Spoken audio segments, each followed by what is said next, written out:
शक्तियों से उसे घायल कर देता है। जंगल में डायनासोर और जूनी शेर में बहुत पक्की दोस्ती थी। दोनों एक दूसरे का बहुत ख्याल रखते। जूनी शेर जंगल का राजा था और उसमें बहुत अतरंगी शक्तियां थी, लेकिन वो अपनी शक्तियों का प्रयोग मासूम एनिमल्स पर यूज नहीं करता था। डायनासोर जूनी शेर का बहुत ख्याल रखता है, एक अच्छे दोस्त की तरह जंगल के एनिमल्स के काम को देखता है और साथ साथ ये भी चेक करता है कि किसी को कोई प्रॉब्लम तो नहीं हो रही। लेकिन एक रंगीला बाघ जूनी शेर और डायनासोर की दोस्ती से बहुत जलता था और बोलता है, मुझे इन दोनों की दोस्ती को किसी भी हाल में तोड़ना है। और जब इन दोनों में दुश्मनी हो जाएगी, ये दोनों एक दूसरे को मार देंगे और मैं जंगल का राजा बन जाऊंगा। वो एक तांत्रिक के पास जाता है और बोलता है, मुझे कुछ शक्तियां दे दो जिससे कि मैं शक्तिशाली हो जाऊं। तांत्रिक उसे शक्तियां देता है और बोलता है, ये शक्तियां सिर्फ रात के अंधेरे में ही तुम प्रयोग कर सकते हो। दिन के उजाले में ये शक्तियां काम नहीं करती। रंगीन बाघ बोलता है, ठीक है, मैं समझ गया। रंगीन बाघ जंगल के एनिमल्स पर हमला करता है अपनी शक्तियों से। सुबह के टाइम सब एनिमल्स घबरा जाते हैं। ये किसने किया? रंगीन बाघ सभी एनिमल्स को बोलता है, किसी विशाल जानवर का काम है, हमारे जंगल में कौन है ऐसा? सब एनिमल का शक डायनासोर पर जाता है।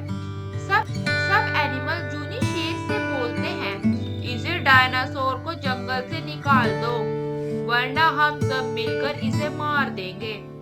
डायनासोर रो रो कर बोल रहा था, नहीं, मैंने किसी को नहीं मारा।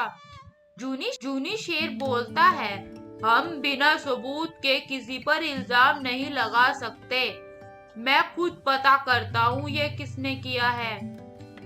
फिर 2 दिन बाद रंगीन बाघ तांत्रिक से बात कर रहा था और जूनी शेर उनकी सारी बातें सुन लेता है चुपके से।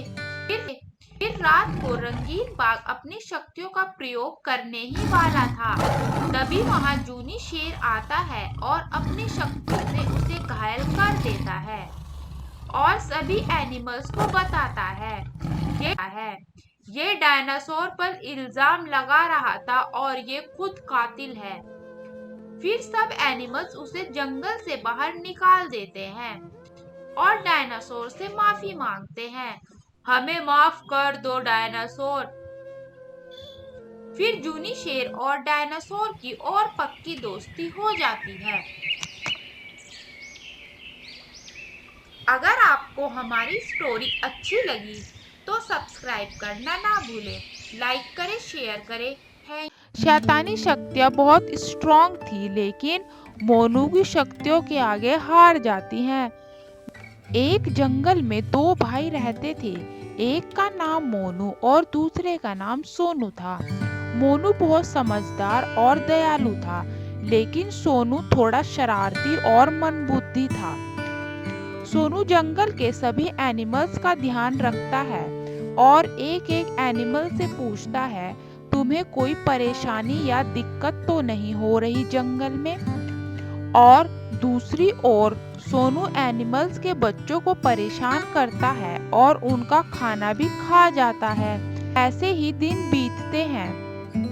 फिर मोनू सोनू के जंगल में एक टाइगर की एंट्री होती है। वो टाइगर बहुत ही खतरनाक था, उसके पास शैतानी शक्तियाँ थी। वो जंगल आता है और अपनी शक्तियों से एनिमल पर अटैक करता और उन्हें बेहोश कर देता।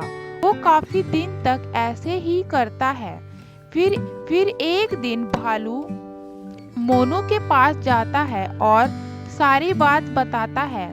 मोनू बोलता है, अरे ये कौन आ गया जंगल में, इसने इतनी तबाही मचा रखी है। चलो मैं देखता हूँ क्या और क्यों कर रहा है ये सब वो टाइगर। वो टाइगर को चुपचाप जाकर देखता है और उसकी शैतानी शक्तियों को भी देख लेता है। फिर मोनू सोचता है, ये तो शैतानी शक्तियां हैं, मैं इनका मुकाबला नहीं कर पाऊंगा क्योंकि मेरे पास कोई शक्तियां नहीं है। कुछ उपाय सोचना पड़ेगा। फिर वो एक पंडित के पास जाता है और सारी बात बताता है। पंडित बोलता है, ये लो मोनू, इन शक्तियों का इस्तेमाल करना और टाइगर को भगा देना जंगल से। और सारी शक्तियां मोनू को दे देता है। मोनू टाइगर से मुकाबला करने के लिए जाता है और अपनी शक्तियों का प्रयोग करता है। शैतानी शक्तियां बहुत स्ट्रॉन्ग थी, लेकिन मोनू की शक्तियों के आगे हार जाती हैं। वो टाइगर वहां से 9-11 हो जाता है और जंगल के सभी एनिमल्स बहुत खुश होते हैं। और सोनू भी मोनू को बोलता है, अरे वाह भाई, तुमने बहुत अच्छा काम किया, आज से तुम ही जंगल के राजा हो। फिर फिर रात को सब एनिमल्स मिलकर पार्टी करते हैं। अगर आपको हमारी स्टोरी अच्छी लगी तो सब्सक्राइब करना ना भूलें। लाइक करें, शेयर करें। Thank you.